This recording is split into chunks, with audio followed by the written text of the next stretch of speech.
नमस्कार, one India Hindi में आपका स्वागत है। मैं हूं शिखा थोरिया। तंजानिया के उपन्यासकार अब्दुल रज़ाक गुरनाह को साहित्य के क्षेत्र में नोबेल पुरस्कार से नवाजा गया है। स्वीडिश अकेडमी ने गुरुवार को इसका ऐलान किया है। अब्दुल रज़ाक को उपनिवेशवाद के प्रभावों और संस्कृतियों और महाद्वीपों के बीच की खाई में शरणार्थियों की स्थिति के करुणामय चित्रण को लेकर सम्मानित किया गया। उनके उपन्यासों में शरणार्थियों का मार्मिक वर्णन मिलता है। अब्दुल रज़ाक गुरनाह का जन्म 1948 में तंजानिया के जंजीबार में हुआ था। वो वहीं पले बढ़े, लेकिन 1960 के दशक के अंत में एक शरणार्थी के तौर पर वो इंग्लैंड आ गए थे।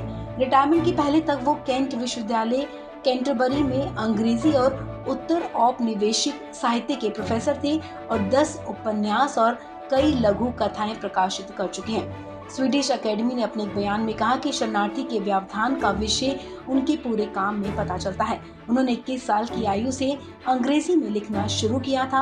हालांकि स्वाहिली उनकी पहली भाषा थी, लेकिन साहित्य में अंग्रेजी उनकी प्रिय भाषा बन गई। उन्होंने कहा कि अब्दुल रज़ाक ने स्वदेशी आबादी को उजागर करने के लिए औपनिवेशिक परिप्रेक्ष्य को ऊपर उठाते हुए जानबूझकर परंपरा को तोड़ दिया।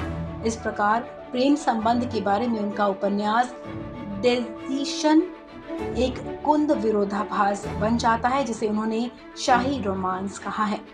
गुरनाह के चौथे उपन्यास पैराडाइज, जो 1994 में प्रकाशित हुआ था, उसने लेखक के रूप में उन्हें एक पहचान दिलाई थी, जिसका प्रकाशन 1994 में हुआ।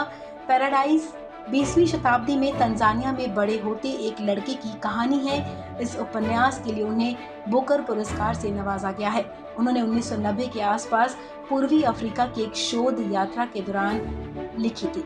ये एक दुखद प्रेम कहानी है जिसमें दुनिया और मान्यताएं एक दूसरे से टकराती हैं। अब्दुल रज़ाक गुरनाह ने 10 उपन्यास और कई लघु कथाएं प्रकाशित की हैं। उनकी लेखनी में शरणार्थी की समस्याओं का वर्णन ज्यादा है। इस खबर में फिलहाल इतना ही। तमाम अपडेट्स के लिए आप बने रहें वन इंडिया हिंदी के साथ।